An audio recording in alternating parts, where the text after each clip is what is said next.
দেখুন বন্ধুরা, এই মুহূর্তে আমি দাঁড়িয়ে আছি একটি কলমি শাকের খেতে। আসলে কলমি শাক কিন্তু আমরা সবাই খাই এবং আমি নিজেও কিন্তু খাই। আসলে কলমি শাক কিন্তু আমার অনেক ফেভারিট। তো দেখুন, এই যে দেখুন কলমি শাক পুরোটা দেখুন, আপনাদের পুরোটাকে দেখানোর চেষ্টা করি। এই পুরোটা জায়গায় কিন্তু কলমি শাক লাগানো হয়েছে। আসলে দেখুন কত সুন্দর করে লাইন করে কিন্তু এখানে কলমি শাক লাগানো হয়েছে। আসলে এটা কিন্তু সত্যি অসাধারণ। আসলে কলমি শাক আপনাদের খুব কাছ থেকে দেখানোর চেষ্টা করি।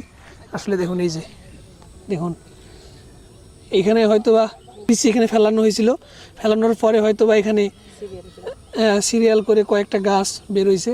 আসলে দেখুন এইগুলা দেখুন, এখানে এইটা দেখুন কত বড় গাছ।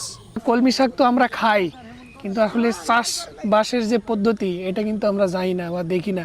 কিন্তু এই জায়গাতে আসলাম, এই জায়গাতে এসে আসলে কলমি শাকের যে চাষের পদ্ধতি, যে এত সুন্দর করে সিরিয়াল করে লাইন করে কলমি শাকের বীজ পুঁতে এখানে যে কলমি শাক চাষ করা হচ্ছে, আসলে এটা দেখলাম। এটা দেখে সত্যি অনেক ভালো লাগছে। এটা সত্যি অনেক অসাধারণ। থাকবো, আমি এই দিক থেকে হাঁটতে যাবো আর কি।